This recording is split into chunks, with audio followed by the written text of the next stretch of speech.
Welcome to Thriving Moms of Autistics podcast, a free resource for moms raising young autistic children. I am your host, Dr. Christina Wilson. I created Thriving Moms of Autistics after years of experience working with families and having my own autistic child. I coach moms of young autistics one-on-one to tap into their strengths, create a supportive community, set firm boundaries, and raise their autistic child with confidence. Subscribe to the podcast and check out the earlier episodes so you don't miss a thing. Now, let's get to it. Welcome back to another episode of the Thriving Moms of Autistics podcast with Dr. Christina Wilson. Feel like you're just trying to survive and like you're running on fumes? Don't know what day it is or even month sometimes. I think we've all been there. And you can continue through on the trail of survival, but not for long. It's just not sustainable. And surviving is exhausting. So this is pretty common for moms raising autistics. And I have a question for you that I want you to ponder, okay? What was your life like before you had kids? Give that some thought. What was your life like before you had kids?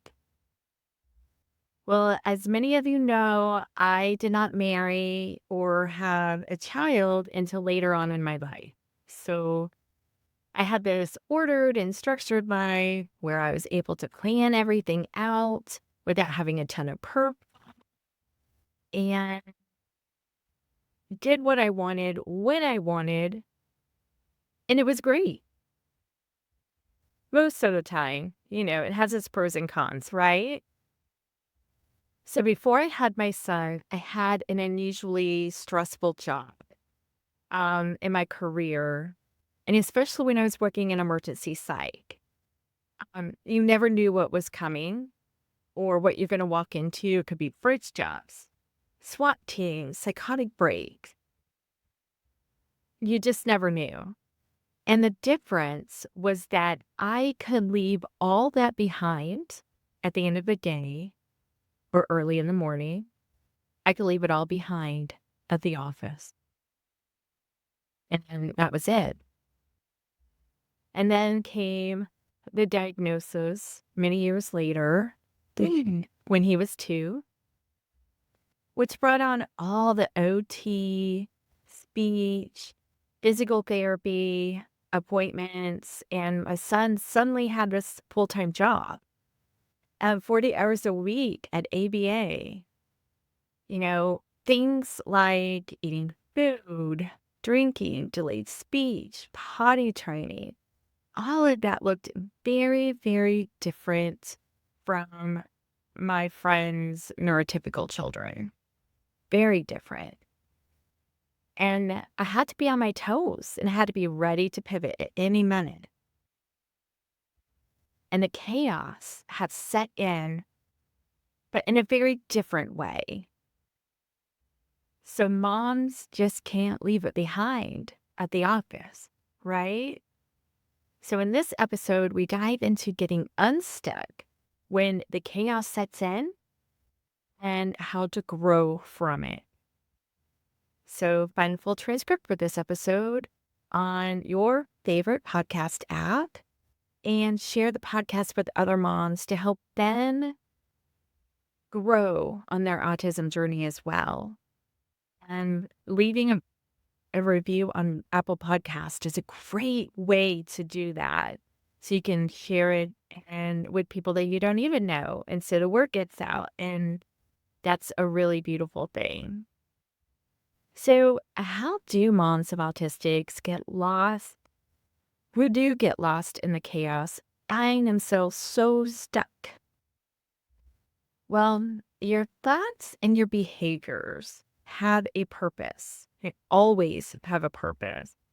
And moms get so enmeshed in the chaos that they don't take the time to consider the origin or the purpose of those thoughts and feelings or behaviors, it's not that they don't want to, it just feels so hard to slow down, just enough to do so. And as a result, we get stuck in our chaos or in the chaos. So we're just trying to keep our child safe and just to survive throughout the day, right? And we live life minute by minute most days. So when moms of autistics understand what drives their thoughts and their behaviors, then they can move forward rather than getting stuck. So getting stuck is never good. Oh, and it doesn't feel good either. Okay, never good. So why do we get stuck and we stay stuck for, and you may still feel stuck, right? Um, if you ask yourself, what is driving this particular thought? What is behind it? What is driving this behavior? You don't have an answer for that. Then there is an underlying unconscious reason for that. Something that you're not aware of. So it's below the surface. And unconscious motivators lack that awareness. And you know me, I like to always say, oh, it all starts with awareness, right? They say that all the time. And because it's true. And there's something deep within us that is fueling those thoughts and behaviors. And when chaos ensues, it also drives us. So when we lose our confidence during the chaotic times, we start to second guess ourselves. How many of y'all have done that? You start second guessing yourself, which that actually will set you further back, and that is not good. So you might start to develop this negative self-talk and, like the thought loop, those negative loops over and over and over, like ruminating and focusing on it over and over again, playing it out in your head. Um, you know, that just digs you deeper and deeper and deeper. And it might be something like, why didn't I handle it like that? Or why didn't I? Right? Playing it out, negative thought loops. And insecurities keep us stuck. Um, and they keep you from growing, right? So who we are and how we behave is tied to our beliefs. And that is connected to our values and our habit. Okay, they're all interconnected. So it's really important to remember because beliefs are derived from our upbringing and our cultural background, right, our experiences that we've had. We are literally conditioned from the time we come into this world. The conditioning starts. And very, very early on, and it makes it difficult to change, especially in the midst of chaos, which we have plenty of, right? The good news is that we all, every single one of us, have a capacity to change. So remember that, okay? That doesn't mean it's going to be easy, but we do have that capacity.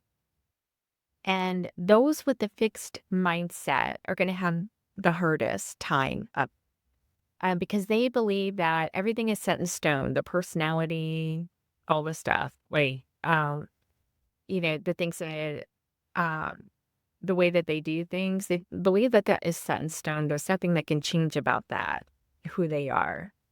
But it's not set in stone. And when you believe that growth can occur or is possible, you can grow and learn, and you will.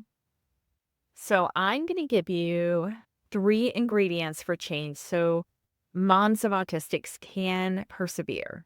Are you ready? And know that you probably know the first one is awareness. You know, ask yourself, where is this coming from? What reward am I getting from that?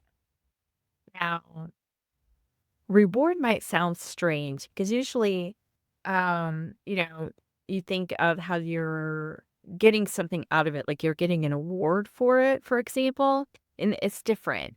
Rewards are not what you think.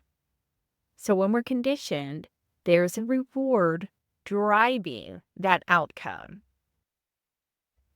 And for example, if I am an adult throwing a tantrum, just to cause people around me to do what I want them to do, right? I know kids do it, but adults do it too.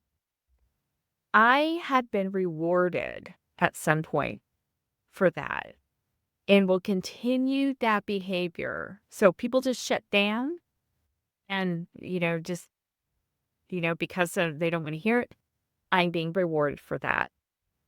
Now, so I'm going to continue that behavior. If someone holds me accountable, the punishment will likely cause me to stop throwing a fit.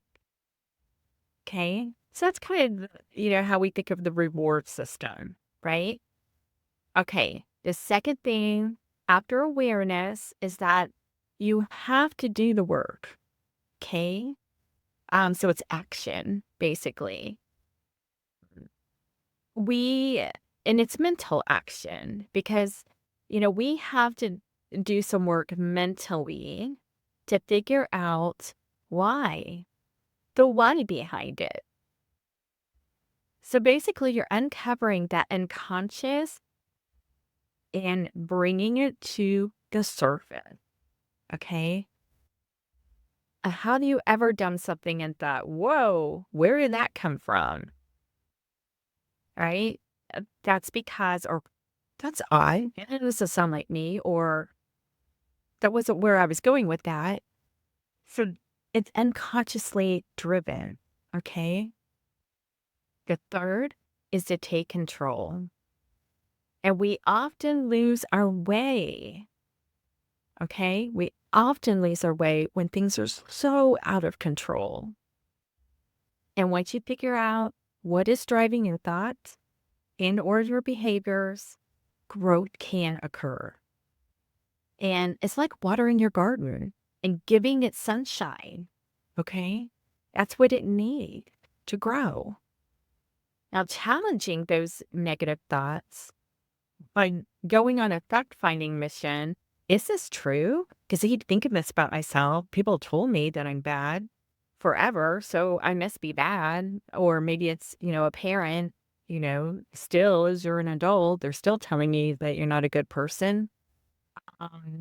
Or a spouse, or, a jealous friend, or, go on a fact-finding mission. Is this true? Are you really a bad mom? Are you really not enough for your child? And will things truly never get better? Right?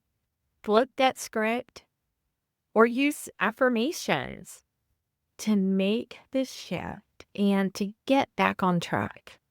Okay? I'm so thankful that you joined us today for this episode, and I'm really excited that you're here to learn and grow and just, I might be the only person that that is going through this as well or has gone through this. And I want you to know that you're not alone. Okay? So let's meet up again next week for another episode. Thanks for listening to Thriving Moms of Autistics podcast. Be sure to leave a review and tell other moms of autistics about the podcast. Let's support each other. Find the full transcript for this episode at thrivingmomsofautistics.com. And be assured, you are not alone in your journey.